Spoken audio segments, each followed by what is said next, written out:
there are no favors in business. And what that means is no matter what's going on in business and a business transaction, somebody's always getting something out of it one way or another.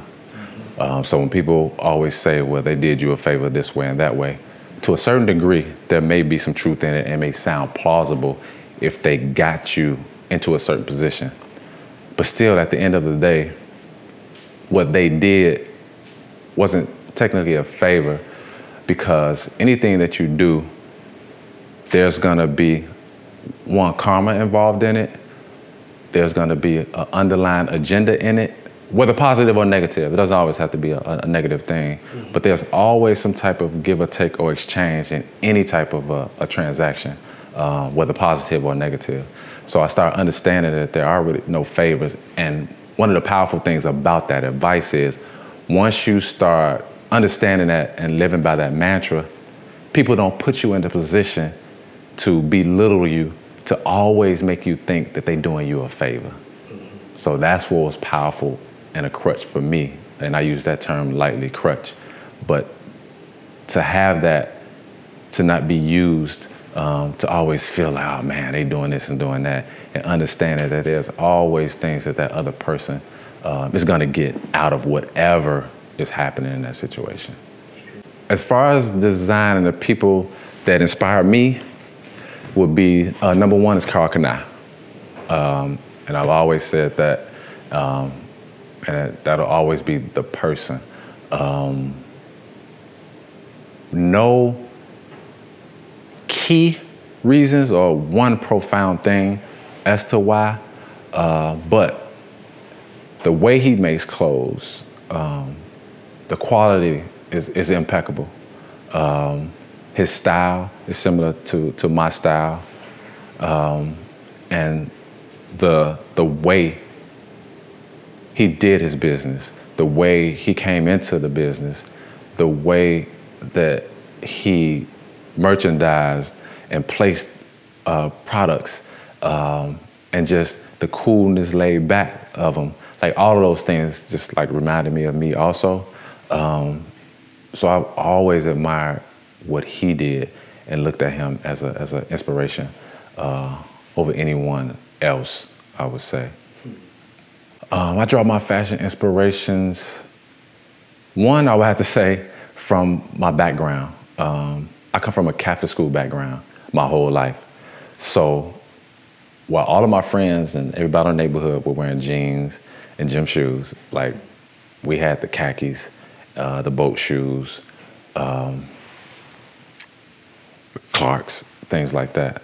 Bucks, new Bucks, if you remember those. So those are our things that we wore. And when I say ours, like my brother and my sister, I mean, those are the things that we did. So coming from that casual, clean cut, always clean cut thing has always stuck with me, always. So one, my inspiration comes from that. So as opposed to being more so into the jean aspect, it was more so into the casual aspect. So, you know, you get jackets, you know, peacoats like this, rugbies, these type of beanies, without a lot going on with them. It was always just that smooth, cool thing. But now, most of the schools are wearing uniforms now. So it's like everyday type of thing now. But then, people knew if you were in Catholic school or not at that time. So that's the main thing I draw mine from. And then the second one is just, I've always had this certain style along with that, where I just kind of knew what was me.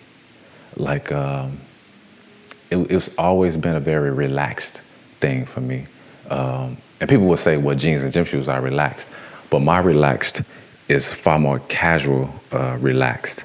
And then mix that with me being a free spirit, not liking to keep shoes on my feet and things like that. So when I see something, I just know intuitively what it is. So I follow those two avenues. I overthink.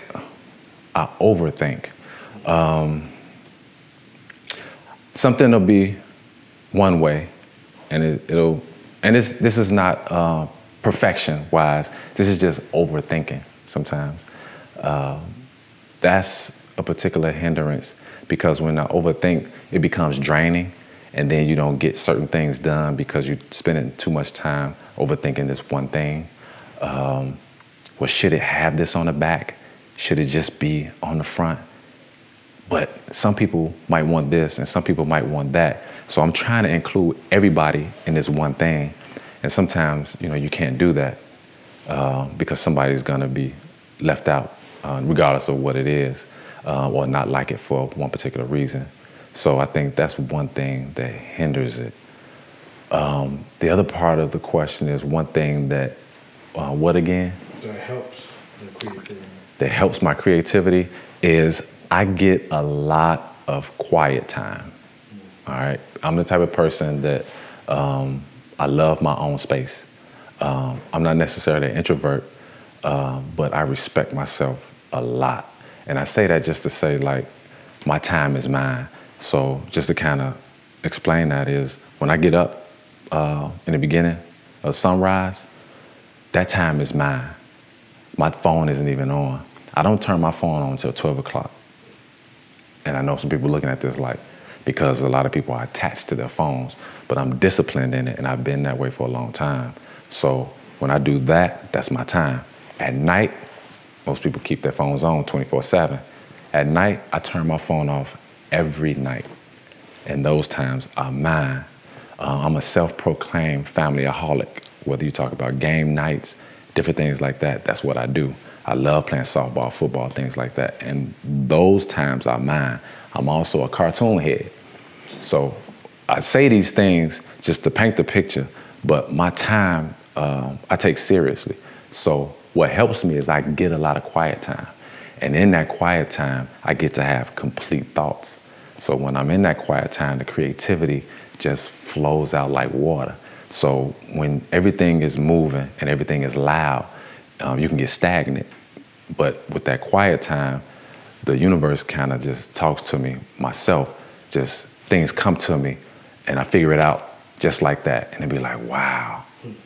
So I get to write it down and I write everything down. I have paper, these types of papers that I keep all the time. And people laugh at me a lot because the wording is like this little, but I've been doing this for almost 20 years and I can understand everything that's on it. So those things help me be a master at what I do because I get to hear myself think all the way through and be able to come up with a lot of things creatively, whether it's something art-wise, an idea, a concept, or if it's an idea for another business opportunity, or from a marketing perspective, like different ideas, always being able to think outside the box. So that's what helps me.